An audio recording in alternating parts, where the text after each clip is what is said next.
여러분, 우리 예수님은요, 하나님께서 택하신 분, 인정하신 분, 우리 인류를 구원하시기 위해 이 땅에 보내신 메시아이십니다. 히브리어로 메시아, 헬라어로 그리스도. 같은 말이에요. 기름 부음 받은 자. 우리를 구원하시기 위해서 하나님께서 직접 계획하시고 예정하셔서 당신의 그 완벽한 때에 맞춰서 이 땅에 오신 분, 그분이 바로 우리의 예수님이라는 겁니다. 예수님은 우리의 이 육신의 몸, 이 몸, 그리고 우리가 열심히 버는 그 돈, wealth, 재산, 그걸 헬라어로 비오스라고 한다 그랬어요. 비오스. 이 땅에 살아가는 모든 사람들은 이 비오스를 잘 유지하겠다고 돈도 열심히 벌고요, 몸도 가꾸고요, 운동도 하고요, 레저를 즐기기도 하고요. 우리는 다 그렇게 살아갑니다. 이게 뭐 잘못됐다라는 얘기가 아니에요. 그런데 문제는 이 비오스만 유지하고 쫓아 살아가는 그 인생이 잘못됐다는 거예요. 왜요? 예수님께서 계속해서 오병이어의 그 기적을 경험했던, 그 실제적인 떡을 경험했던 사람들에게 지금 하시고자 하는 메시지가 이거예요. 너희들 그 비오스만 쫓아 살아가지 말고 내가 너희들에게 허락하는 이 영원한, 헬라어로 조에, 생명, 기쁨, 이것을 누리면서 살아가야 된다라는 거예요. 그래서 우리가 지난주에 묵상할 때 비오스가 조에를 만나게 될 때라는 제목으로 말씀을 나눴어요.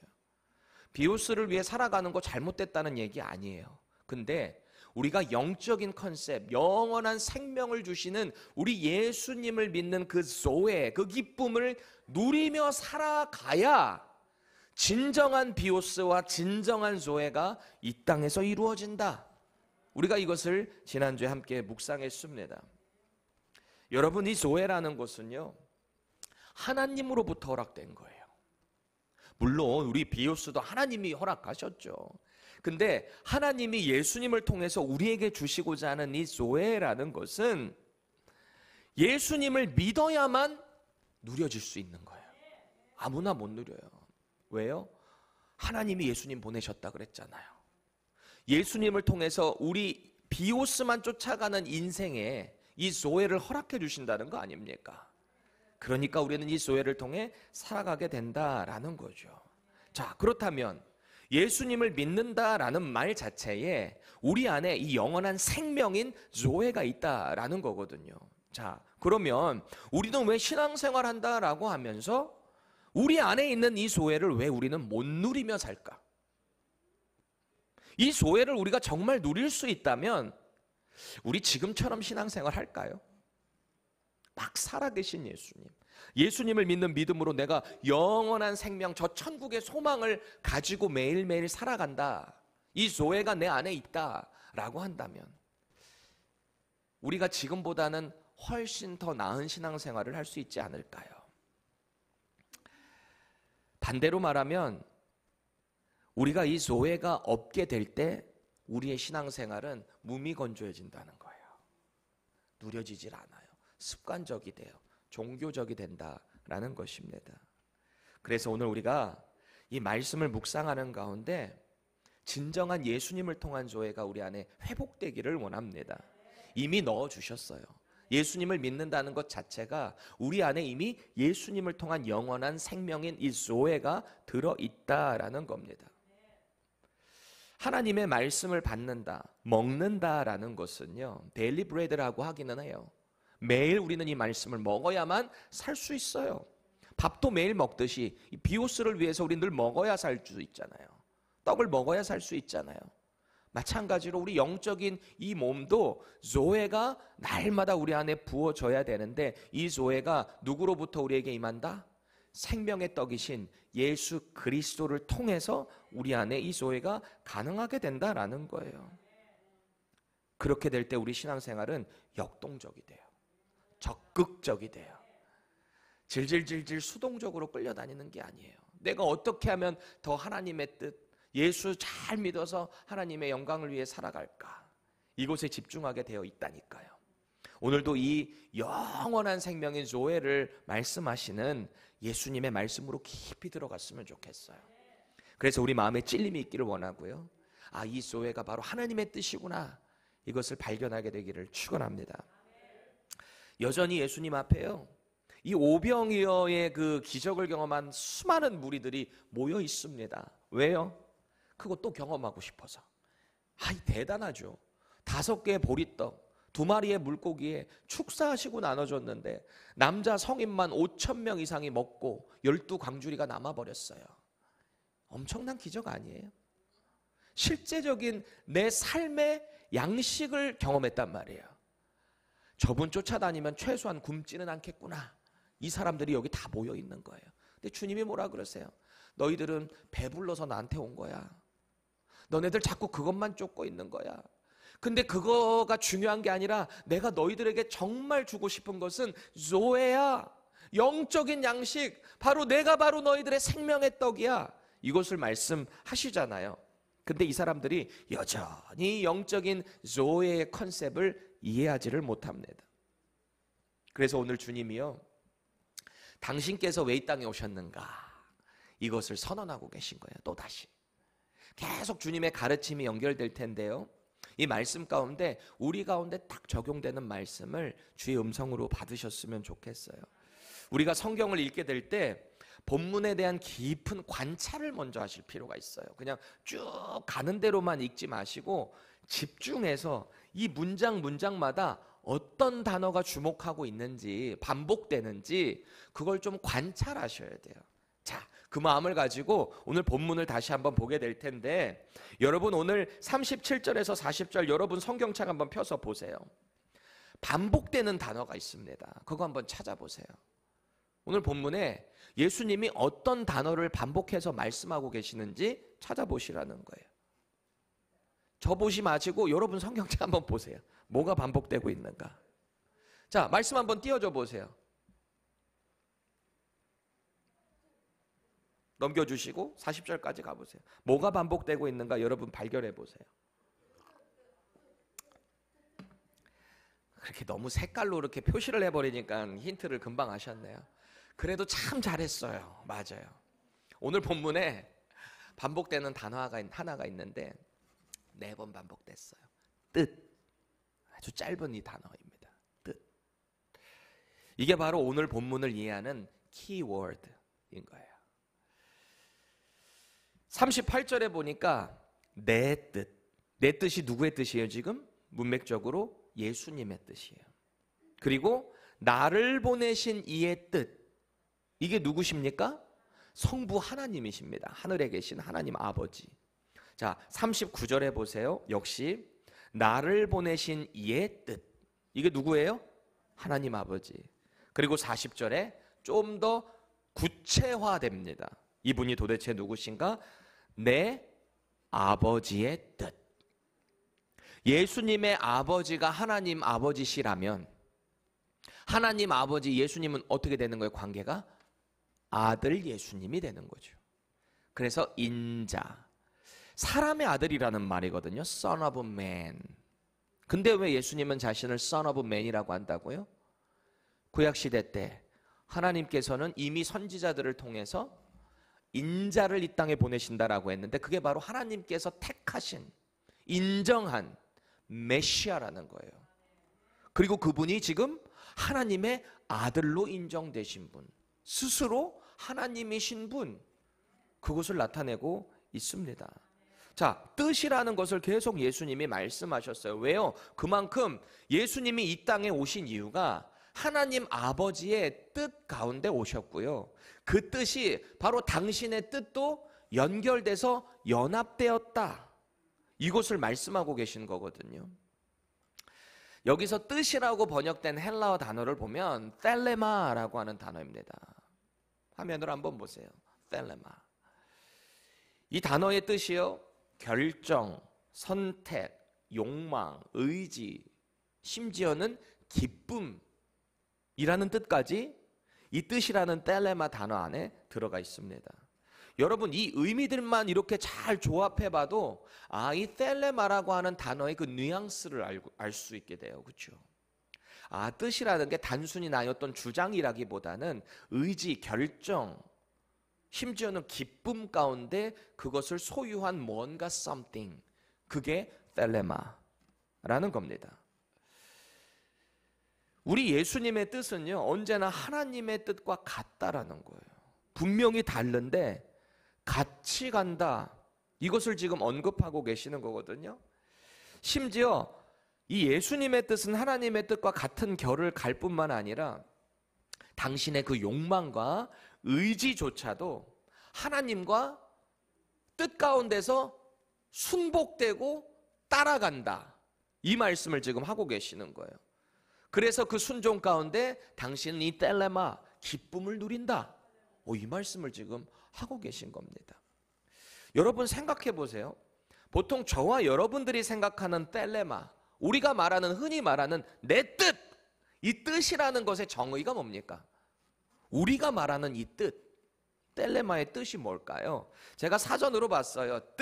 뜻이 무슨 의미인가?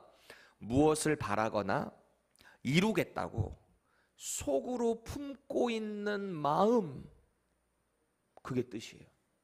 우리가 뭔가 이뤄보겠다고 우리 속으로 그런 뜻 품잖아요. 내가 이 뜻을 꼭 이루겠어, 막 이런 거 있잖아요. 그 kind of vision이 될 수도 있겠고요. 그렇죠? 그럼 여러분 생각해 보세요. 이 품은 마음은 우리가 어떻게 형성된 걸까요? 어떤 과정을 거쳐서 우리는 이런 마음을, 뜻을 품게 되는 걸까요? 제가 생각을 해보니까 우리 인생에 있어서 각자가 어떤 경험들을 다 하잖아요. 살면서 다 경험들 하잖아요. 내 경험을 통해 습득된 어떤 지식, 그것을 통해서 나는 이거를 선택하겠어, 나는 이 길로 가겠어, 그게 우리의 뜻이에요. 그게 우리의 텔레마라고요. 누군가가 내가 믿고 따르는 그 뜻과 그래서 반대의 길을 가게 되면 우리 보통 뭐라고 비아냥거려요? 나는 이 뜻이 맞다라고 생각하는데 저 사람은 반대의 뜻을 가. 그럼 보통 뭐라고 비아냥거리세요? 야, 그래 네 뜻대로 해봐, 잘 되나 한번 보자, 이럴 때 있죠. 보통 누가 그래요? 부모가 자식한테 네 뜻대로 해봐, 네 잘 되나 보자. 혹은 친구끼리 너무 친한 친구고 사랑하는 친구인데 내 뜻을 저버리고 지 뜻대로 가는데 네 뜻대로 해봐, 나 다시 안 봐, 막 이럴 때 있죠. 왜 그런 거예요? 내 뜻이 100% 맞다라고 생각하기 때문에 그래요. 네 뜻은 틀렸기 때문에 그렇다는 거예요. 여러분 우리 그럼 솔직히 생각해 보시자고요. 우리가 가지고 있는 그 뜻이 정말 100% 틀린 게 없어요? 우리 오류 하나도 없어요? 우리가 어떤 경험을 통해서 지식적으로 습득된 그 뜻이 오류가 없냐라는 거예요. 있어요. 오류가 있어요. 그러니까 너무 주장할 필요는 없는 거예요. 너무 뜻이 안 맞으면 기도하면 돼요. 그리고 같이 그냥 맞춰가면 되는 거, 어떻게 우리가 다 뜻이 같을 수가 있겠어요. 자, 그렇다면 오늘 예수님께서 언급하시는 이 뜻, 이 텔레마, 주님은 뭘 말씀하시려고 이 텔레마를 자꾸 당신의 텔레마와 하나님의 텔레마를 비교하고 있는 걸까요? 예수님은요, 우리랑 똑같이 완벽한 인격을 가지신 분이에요. 그리고 몸을 가지신 분이세요. 근데 죄는 없으세요. 그리고 예수님도 우리랑 똑같이 자유의지를 가지신 분이세요. 그렇죠? 그러니까 당연히 예수님도 자신만의 뜻을 이뤄내실 수 있는 분이에요. 하나님과 뜻이 만약에 어떤 게 상충된다라고 할 때 당신의 뜻을 밀고 나가실 수 있잖아요. 그런데요, 지금 예수님이 하시는 말씀 오늘 본문에 보니까 예수님은 당신의 뜻보다 언제나 하나님 아버지의 뜻을 우선시한다, 이 말씀을 하고 있어요. 이게 오늘 본문이 어떻게 보면은 되게 철학적이고 좀 어려운 의미가 될 수 있거든요. 근데 우리가 한 가지 진리를 잘 꿰뚫어 보셔야 돼요. 예수님은 언제나 본질적으로는 하나님과 동등한 분이세요. 전혀 열등함이 없으세요. 그런데 스스로 자신을 비워서 이 땅에 우리처럼 육신의 몸으로 오셨잖아요. 왜요? 우리 구원하시겠다고. 왜? 우리랑 똑같은 사람이어야 되거든요. 그래야 우리의 죄를 없애주실 수 있는 대속물이 되실 수 있거든요. 그래서 예수님이 이 땅에 인간의 몸으로 오셨어요. 근데 예수님은 동시에 완벽한 인간이시면서 완벽한 신이세요. 완벽한 하나님이세요. 신비한 분이세요. 그러니까 예수님은요, 이 땅에 오셨을 때 아들의 위치로 오셨잖아요. 성부 하나님의 아버지의 아들의 위치. 그러니까 스스로 사역의 질서적인 측면에서 복종하신 거예요. 아버지의 뜻에 100%. 자, 그러면 예수님도 우리처럼 항상 부모의 뜻과 반대되는 삶을 사셨을까요? 그렇지 않으세요. 성경에 보니까 예수님 한 번도 부모님 속썩였다는 얘기가 없어요. 없어요. 우리는 다 속썩였잖아요. 저는 종종 그래요. 우리 아들들이 물어봐요. 아빠도 속썩였어? 아니, 아빠 속 하나도 안 썩였어. 그렇다고 내가 속썩였다고 말할 수는 없잖아요. 창피하게. 근데 우리 예수님은 그렇지가 않으세요. 스스로 자신을 낮추셔서 아들의 질서적인 측면에서 성부 하나님 아버지의 그 뜻을 존중하시고 복종하셨다. 그 복종의 피날레가 뭐예요? 십자가의 죽으심이거든요. 그게 하나님 아버지의 뜻이었어요. 온 인류를 구하기 위한 하나님 아버지의 뜻. 그래서 앞서 예수님은 당신을 가리켜서 메시아를 지칭하는 인자라고 하셨거든요. 하나님이 유일하신 그리스도로 인정하신, 인치신 분, 그게 바로 자기 자신이라는 겁니다. 동시에 과거에 출애굽하던 이스라엘 백성들은 하나님이 하늘에서 신비한 음식 내려주셨던 만나를 먹고 살았다면, 이제는 인자로부터 공급되는 그 생명의 떡을 먹는 자들이 이 영원한 조에 생명을 누릴 수 있다라고 했습니다.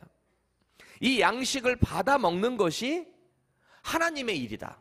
받아 먹는다는 얘기는 예수님을 믿고 그분의 말씀을 믿고 따르는 순종의 삶, 그리스도인의 삶, 그게 바로 이 양식의 떡을 먹는 삶 아니겠습니까? 이 양식을 받아 먹는 것이 하나님이 원하시는 일이래요. 왜요? 하나님의 일이 뭐라 그랬으니까? 예수님 믿는 것이라 그랬으니까. 이 양식을 소유하게 되면 어떻게 된다 그랬어요? 결코 굶주리지 않는데요. 배가 고프지 않는데요, 이 양식을 먹는 자는. 그리고 또 이 양식을 먹는 자는 어떻게 된대요? 영원히 목마르지 않는다. 예수님이 그 말씀을 하셨습니다. 자, 이 정도면 예수님도 스스로 자기 뜻 가지고 사명을 개척해 나가실 수 있잖아요. 근데 예수님은 언제나 이 사역의 질서적인 측면을 존중하시고 복종하셨다.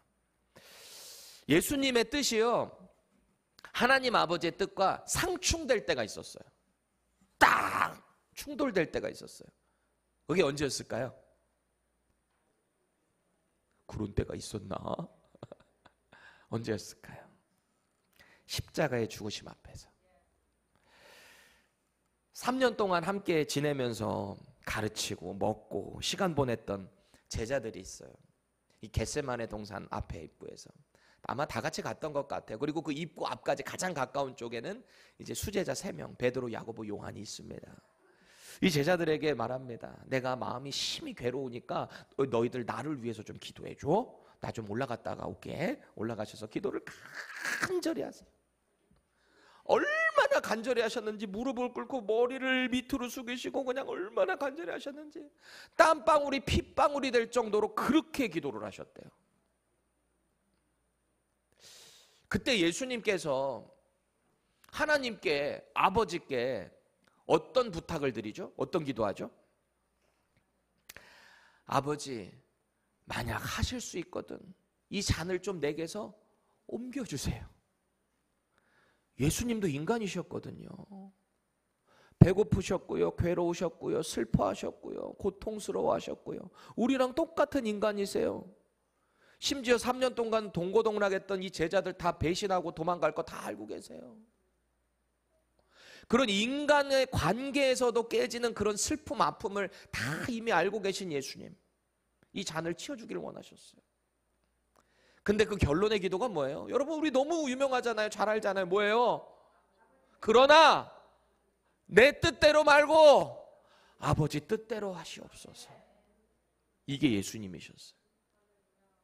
저와 여러분들도 예수님을 믿고 우리가 변화가 됐다면 내 뜻이 아니라 하나님 아버지의 뜻이 어떻게 우리에게 임했는지, 그 뜻이 아들이신 예수를 통해 우리에게 어떻게 임했는지 이거 바로 아셔야 되는 거예요. 하늘로부터 자신을 보내주신 그 아버지의 뜻에 100% 순종하셨던 분이 바로 우리 예수님이셨다라는 겁니다. 자, 여러분 생각해 보세요. 지금 이 가르침을 지금 어떤 무리들이 듣고 있다 그랬죠? 이 앞에?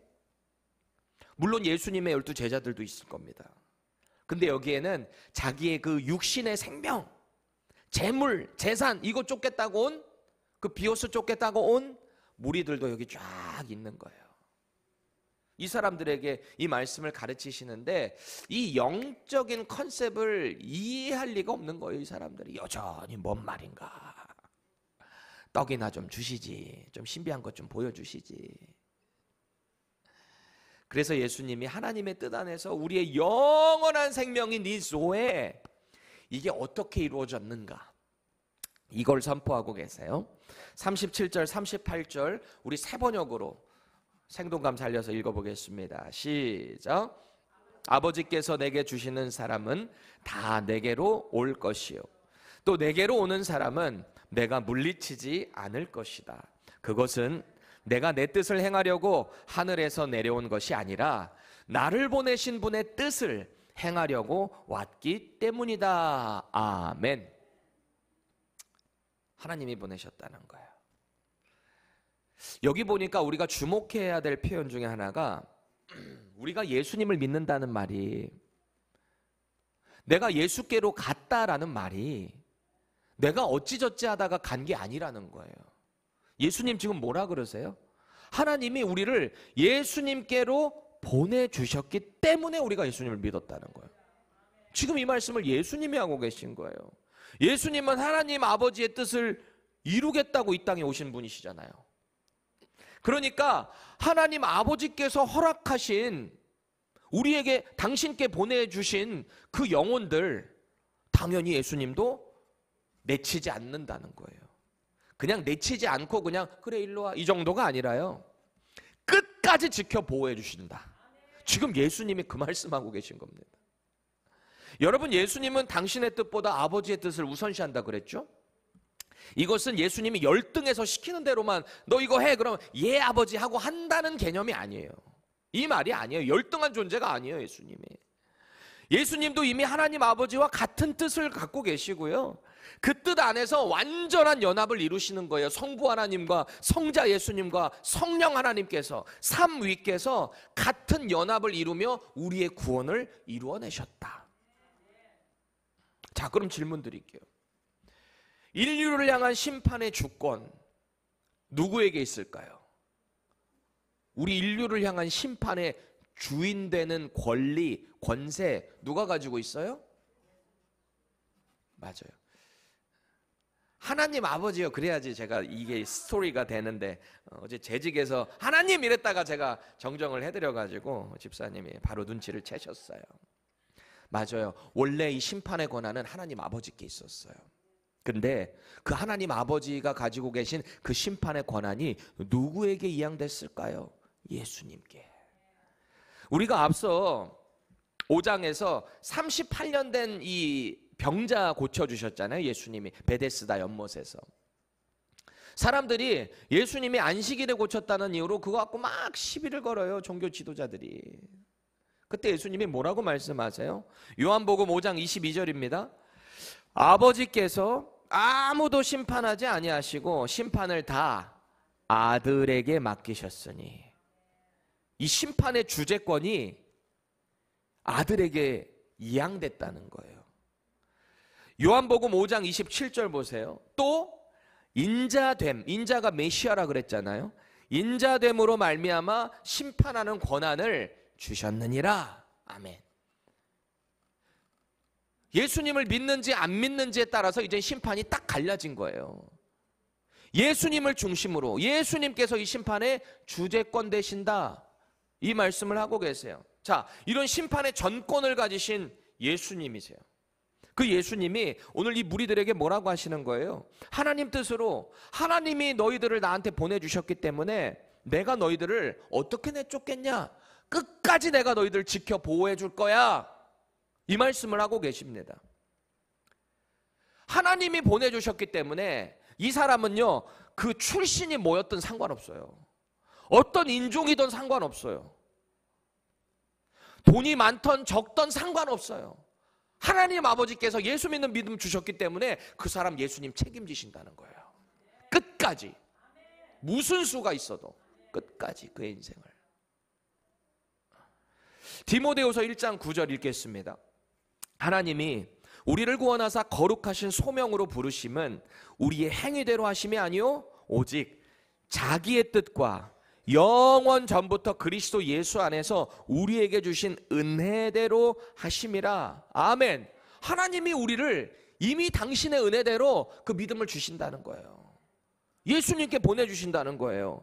에베소서 1장 4절 5절 유명한 말씀이죠. 함께 읽겠습니다. 시작. 곧 창세전에 그리스도 안에서 우리를 택하사 우리로 사랑 안에서 그 앞에 거룩하고 흠이 없게 하시려고 그 기쁘신 뜻대로 우리를 예정하사 예수 그리스도로 말미암아 자기의 아들들이 되게 하셨으니. 아멘. 여기 뜻이라고 나온 거 다 텔레마예요.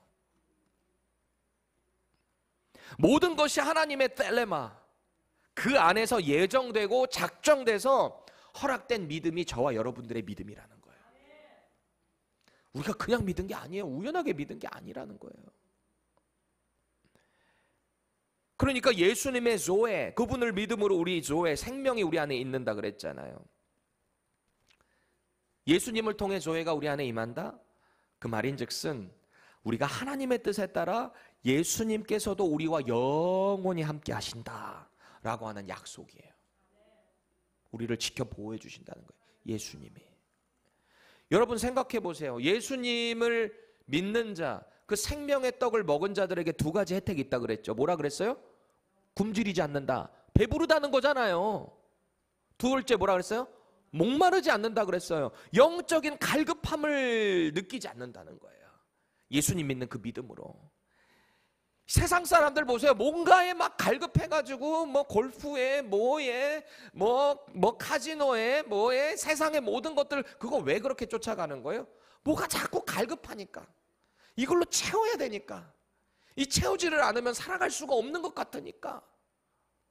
그 세상 사람들은 다 그 비오스를 채우겠다고, 그 갈급함을 채우겠다고 그렇게 허우적 거리는 거예요. 근데 예수님의 그 조회를 가지고 있는 사람들은 그렇게 살아가지를 않는다는 겁니다. 왜요? 배부르니까. 왜요? 목마르지 않으니까. 그 조회가 우리 가운데 있어야 돼요. 여러분 생각해 보세요. 이 배부름과 갈증에서 누구로부터 오는 거예요? 생명의 떡이신 예수님. 이 과정을 조금 어려운 말로 해보면 관계적 충족이랄까요? 관계를 통해 나의 부족함이 충족되는 거예요.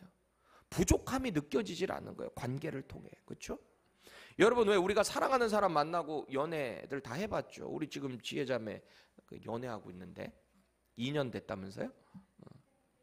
처음 만났을 때의 그 감정과 지금의 감정 똑같아요?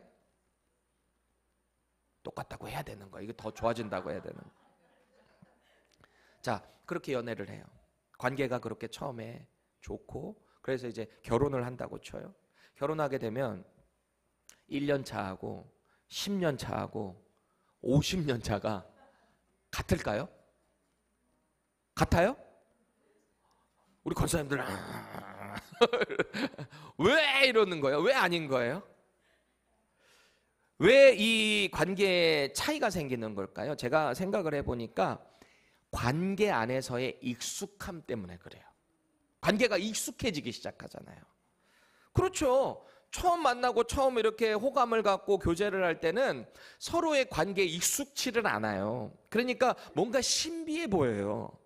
그러니까 이놈의 신경성 물질인 도파민이라는 게 우리를 자꾸 이렇게 자극하잖아요. 눈을 멀게 만들잖아요. 모든 게 다 예쁘게 보이고 잘생겨 보이고 완벽해 보이고. 근데 결혼을 빡 하고 나면은 현실 가운데 딱 보는 거지.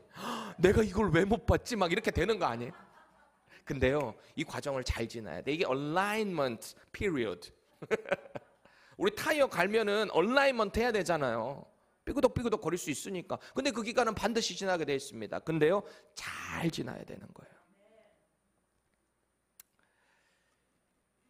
처음에는 잘 모르니까 대충 넘어갔던 것들이 이제는 서로 관계 중에서 알다 보니까 그거 가지고 이제 시비 걸고 막 싸우기 시작하는 거 아니에요? 우리 교회 공동체에서도 마찬가지 아닙니까? 처음에 오면 새 가족이 막 너무너무 예뻐 보이는데 점점점 서로 관계를 알다 보면 어떻게 돼요? 아, 저 사람 저런 사람이었어 막 이렇게 될 때 있죠. 여러분 웃지 마세요. 그게 여러분을 다른 사람이 그렇게 볼 수 있어요. 이게 관계라는 게 참 그렇더라고요. 시간이 지나서 서로를 잘 알게 되면은 그때부터 막 단점이 보이기 시작해요. 뭔 생각하는지까지도 다 알게 되다 보니까 뜨거웠던 감정이 점점 식어질 수도 있다라는 겁니다. 그런데요, 이 과정에는 완벽한 장점도 있어요. 우리에게 주시는 선물이라는 게 있어요. 이 익숙함이라는 과정 가운데. 그게 뭘까요? 관계의 성숙함이라는 선물이에요. 관계가 자꾸 성숙해져 가야 되는 거죠. 이 과정을 통해서 서로의 뜻을 잘 알기 때문에 그 관계를 보존하려면 어떻게 해야 돼요? 달라도 이제 내가 맞춰가야죠. 이해해줘야죠.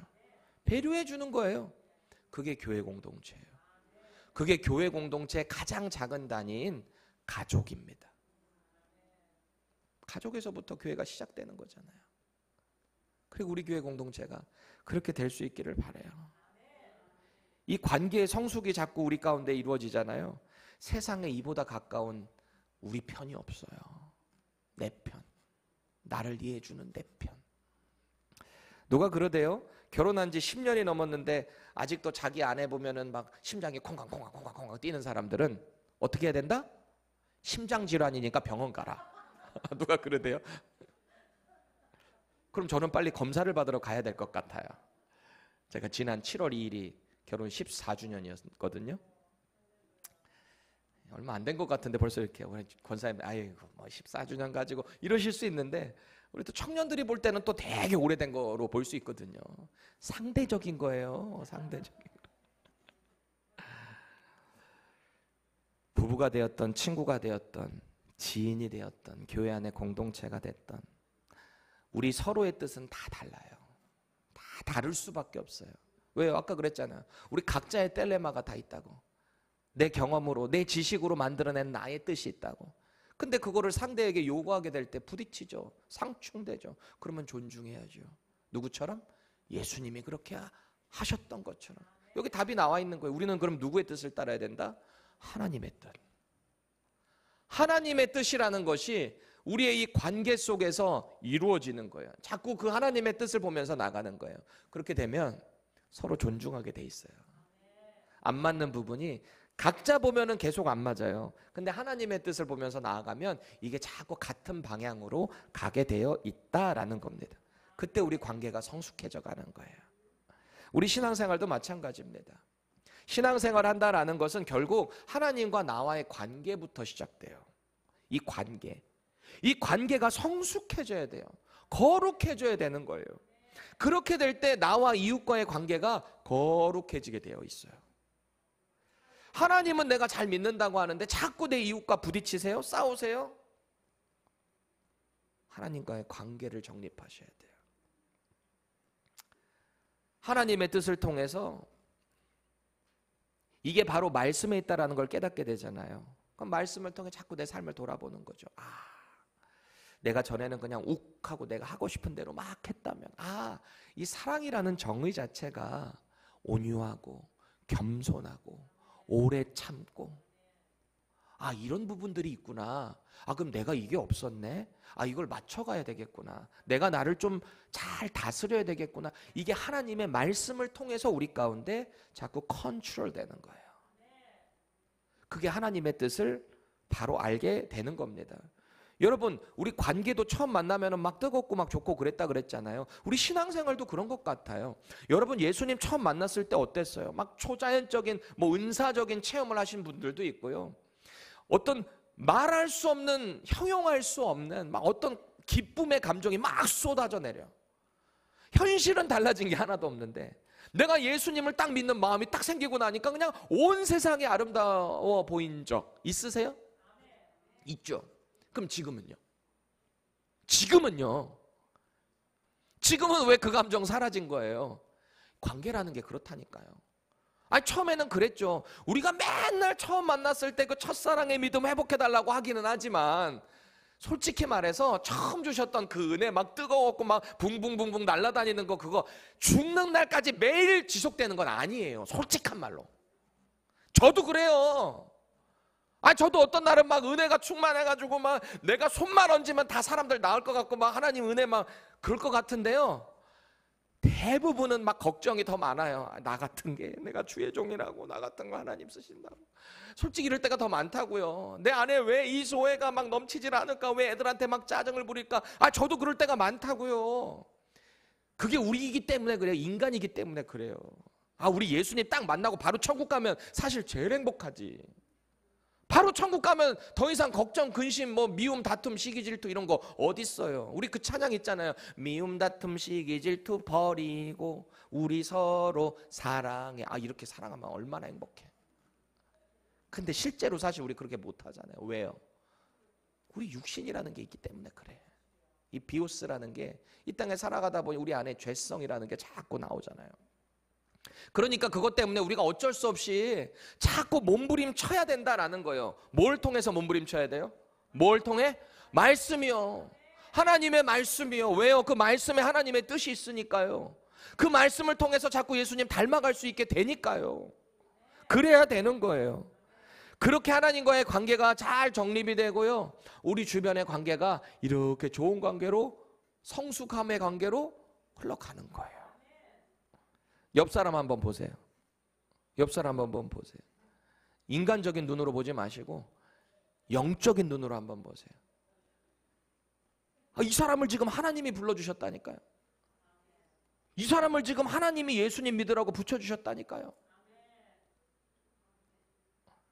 그렇다면 내가 볼 때 뭐가 부족해 보이고, 내가 볼 때 뭐가 좀 마음에 안 들어도 하나님이 예수님께 보내주셨구나, 이 마음으로 덮어줄 수 있는 거 아닐까요? 우리 예수님도 결코 물리치지 않으신다는데 우리는 더 그 사람 소중하게 여겨야 되지 않을까요? 우리 한번 이렇게 축복합시다. 주 안에서 사랑합니다.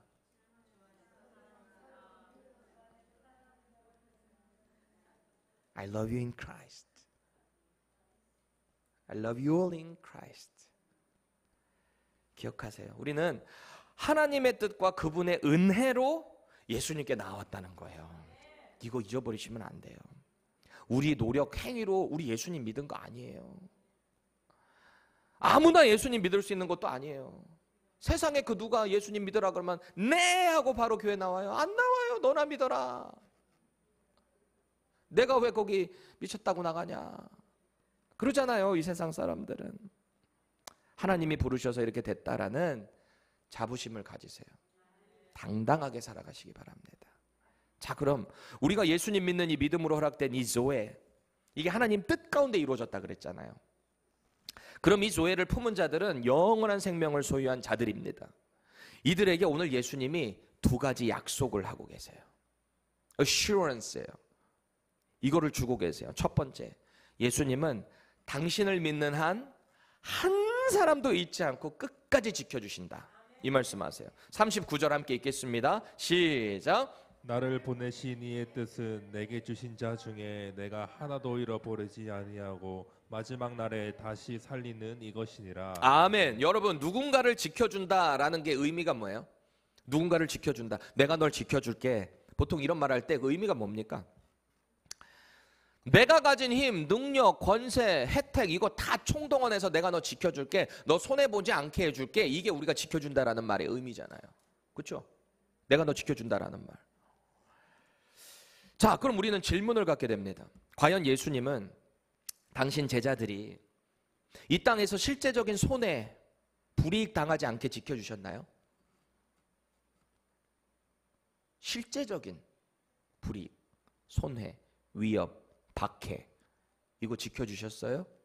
아닐걸요. 부활하신 예수님을 만난 진짜 제자들, 12제자들, 또 수많은 제자들, 여러분 생각해 보세요. 초대교회 성도들 다 예수님 제자들이잖아요. 예수님 3번 부인했던 베드로 생각해 보세요. 이 사람이요, 예수님 부활하신 거 딱 보고 나서 물론 이방인하고 같이 식사하는 자리에서 자기 유대인 사람들이 오니까 자리를 피해가지고 한번 그냥 바울한테, 완전 새카만 후배한테 그냥 쫑꾸 먹었던 적은 있거든요.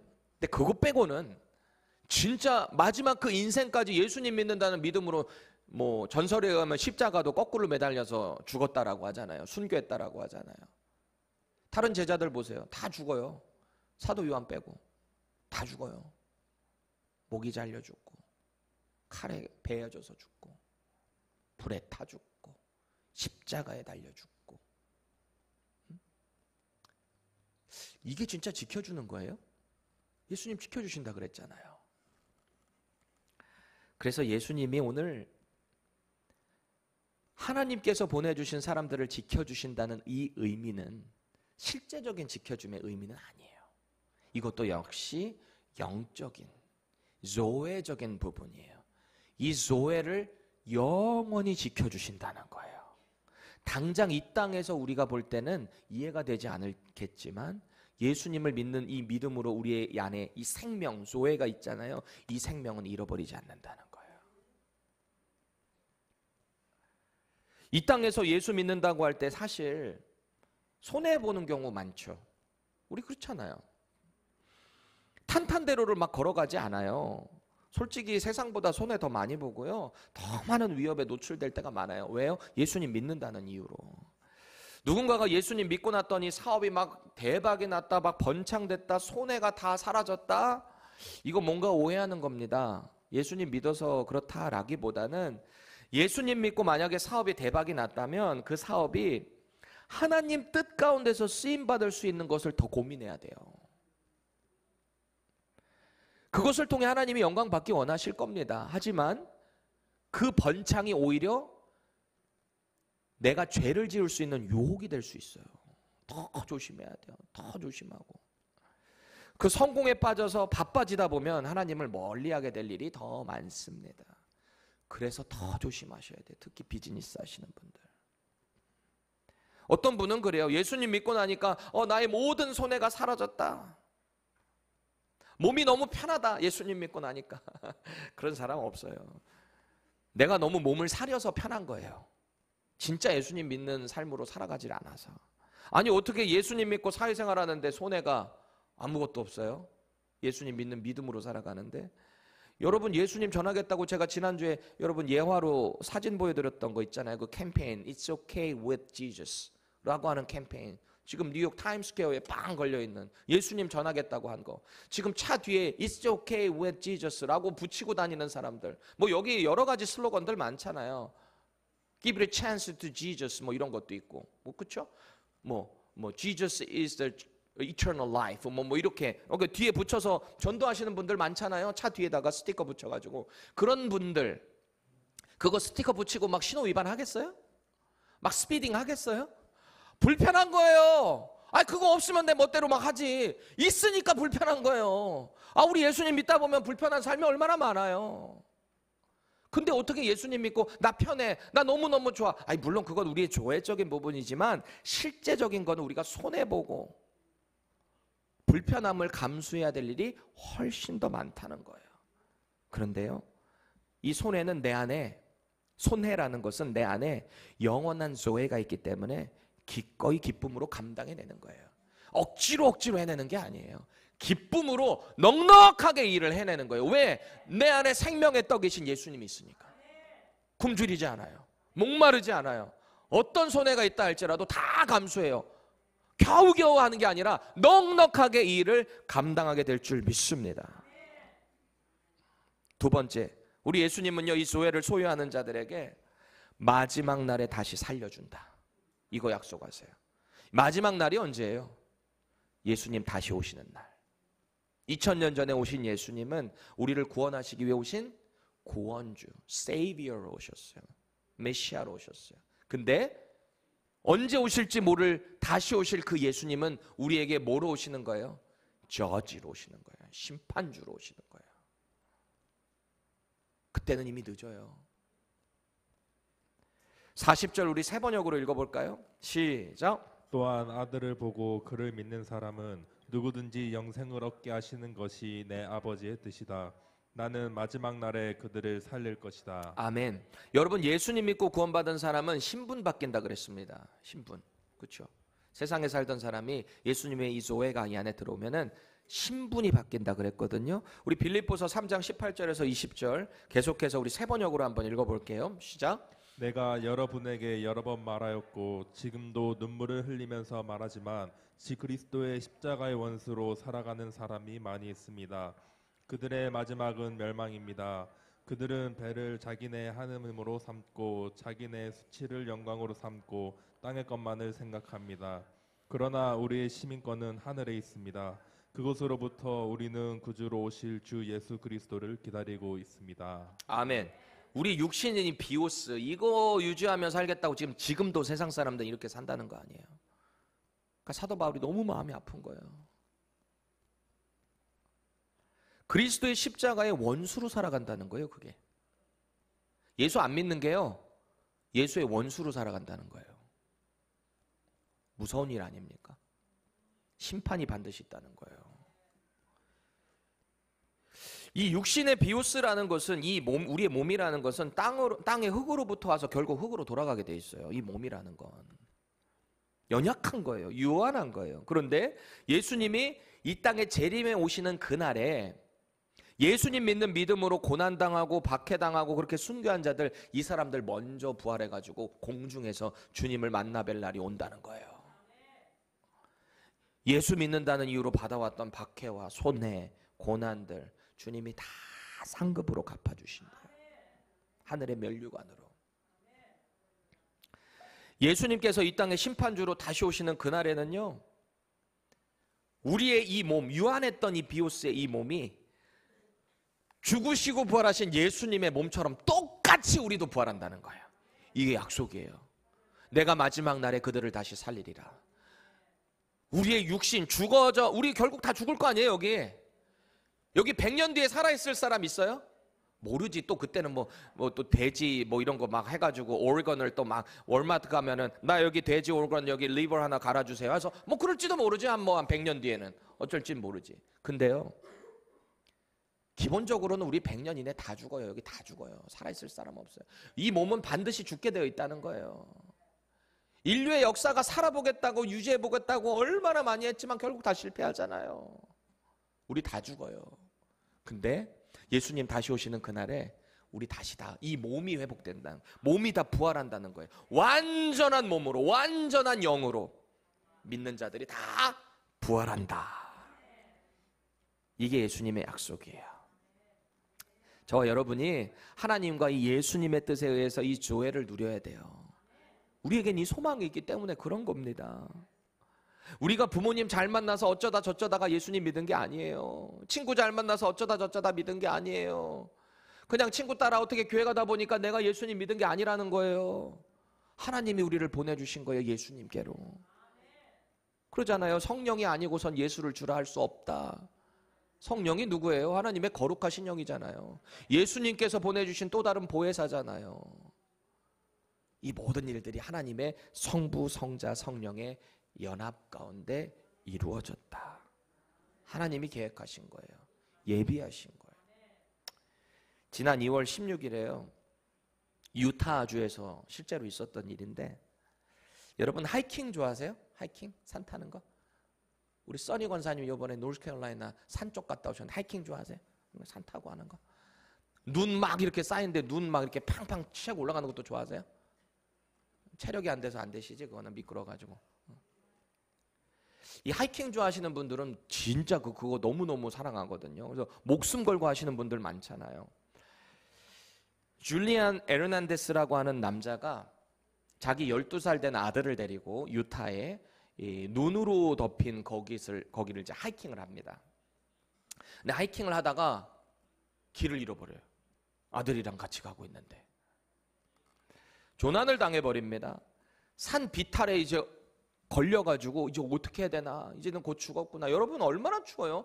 유타 2월 얼마나 추워요? 얼어 죽는 거예요 그냥. 또 길도 잃었잖아요. 어떻게 구해요? 쉽지 않잖아요. 아들과 이렇게 있다가 얼마나 많은 죄책감이 있었을까요? 저도 한번 상상을 해봤어요. 우리 큰아들하고 만약에 내가 어디 뭐 하이킹을 갔는데 내가 길을 잃었다. 온통 눈이 다 춥고 밤은 캄캄하고 저기서 아우 막 하고 있고, 아들한테 내가 너무 죄책감이 클 것 같아요. 내가 얘를 괜히 데려가가지고 나도 죽게 생겼고 얘도 죽게 생겼구나. 절망적이죠. 워싱턴 카운티의 구조대가 이들이 없어진 사실을 알고 밤새도록 찾습니다. 에르난데스하고 그 아들 구하겠다고. 결국 이른 아침에 이들을 발견해요. 기적적으로. 그래서 이들이 헬리콥터를 통해서 이렇게 구조되는 그 영상이 있거든요. 이렇게 구조가 됩니다.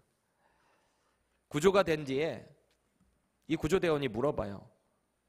어떻게 해서 생존할 수 있었습니까? 밤새도록.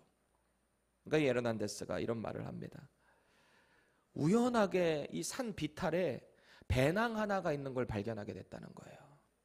그 배낭을 열어서 보니까 그 안에 구급상자, 간식, 그리고 따뜻한 이불이 거기 안에 들어있었대요. 그래서 밤새 간식 먹고 아들 꼭 껴안고 이불로 덮고 그렇게 버틸 때 헬리콥터가 찾은 거예요. 그래서 구조를 해냈다는 겁니다. 22시간 만에 구조가 된 거예요.